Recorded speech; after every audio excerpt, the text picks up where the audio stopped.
Hey everyone, today we're going to be talking about why famous mathematicians are not the richest gamblers. An article about this and more can be found at the website casinovalley.ca. Could Galileo break the bank at Monte Carlo? Picture the scene. Galileo, a true polymath and titan of science, sits in Monte Carlo, that most glamorous of gambling venues. But today, he isn't contemplating the spinning of the planets. Instead, his gaze is concentrated on a smaller spinning object, a roulette wheel. Okay, it's an unlikely scenario, but there's a real question here. Let's put it another way. If gaming is all about probability, why are all mathematicians insanely wealthy? There are plenty of theories as to why expertise in math doesn't necessarily make for gambling riches, but here are three possibilities.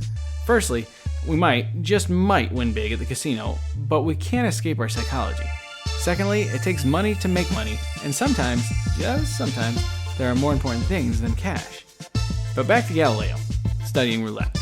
In previous centuries, he might have noticed that some numbers come up more often than others. After all, Joseph Jagger observed the wheel, crunched the numbers, and broke the bank in 1892. Jagger noticed that tables are prone to wear and tear and not always uniform, so with a lot of patience and careful attention, he worked the probabilities on individual tables.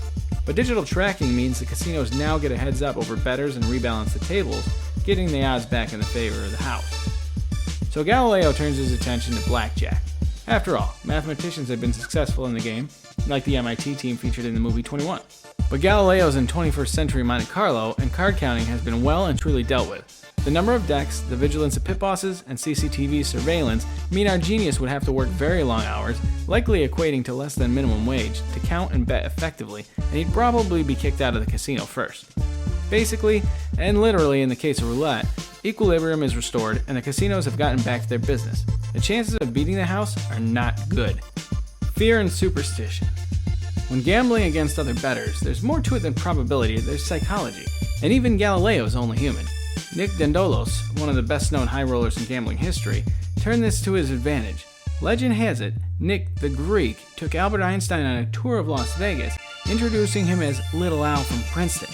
In his autobiography, Richard Feynman recalls an encounter with Dandolos Las Vegas again, where Nick explained how his winnings were accrued not from playing the tables, but by betting against the other players, using their superstitions and his own formidable reputation against them.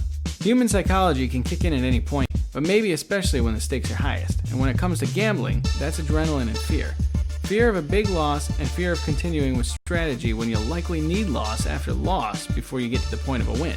Combine this with a demoralizing loss of face at the table, and the emotion that can override the intellect becomes a potent force. Financial embarrassment and some very deep pockets. There's another minor detail of financial capacity.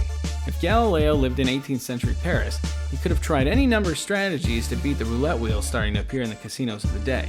He might have put his faith and money in the martingale. After all, it was apparently foolproof. All he'd have to do was bet on black or red, doubling his bet after every loss.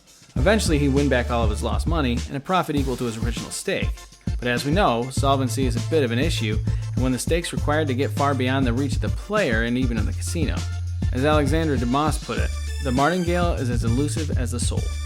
So you can need very, very deep pockets as well as nerves of steel to keep to a strategy, and money wins out over math. Take Zeljko Ranogajec, possibly the wealthiest gambler in the world, and his syndicate unsurprisingly known as the Bankroll, aka Bankroll Punters Club. While Zeljko is a bit of a recluse, and his worldwide company is generally pretty secretive, the scale of the syndicate's activity came out in a high-profile court case in 2008. Zeljko was aiming to bankrupt a former business partner.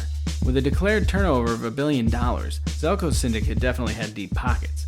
But even employing mathematicians, statisticians, data analysts, and computer programmers to finesse their algorithms, the actual gambling wasn't the big money spinner. It was the kickbacks, the infamous rebates. Zeljko himself admitted, "You bet to lose so that you actually turn over more money, and the win comes from the rebates. If you bet $100 and lost $5, but you get a 10% rebate, you still make 5%. Zeljko's own estimate of $52 million earnings over 3.5 years of betting on U.S. horse races included just 15% from actually picking winning horses. And that's quite a sobering fact for any would-be lone gambler like our Galileo, whatever their level in mathematics. Satisfaction and the real payout. Last but not least, ambition and the desire to win, and life itself, is about more than money. commentators have written at length about how counterintuitive it is for a gifted mathematician to be drawn to a full-time gambling career. There are the intellectual satisfactions and rewards of following an academic path and or heading for a lucrative career in industry with greater status and more stable, sometimes very rich rewards.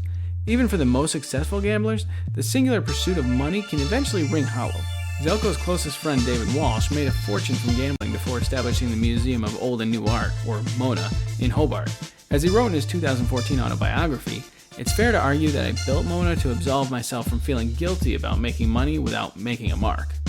Could he? Would he? Back to Galileo, contemplating that roulette wheel in modern-day Monte Carlo. Of course, he might find himself working for the casino. They employ mathematicians, probability experts, computer programmers, after all. In the 16th century, Galileo did work in gambling in a way. While under the patronage of the Grand Duke of Tuscany, he was tasked with explaining why the chance of throwing a total of 9 with 3 fair dice was less than the chance of throwing a total of 10, resulting in Galileo's Passadise game. With everything we know about the chances of beating the house, the influence of human psychology, and the impulse to make life about more than the singular pursuit of money, there's only one conclusion we can come to, on the balance of probabilities. Perhaps given everything Galileo achieved, and his influence to this day, we can be glad he turned his mind to more than just dice. Perhaps we should be reassured it's unlikely Galileo would break the bank at Monte Carlo today, even if he could. Be sure to click on the link and leave a comment on the article. You can check it all out at casinovalley.ca.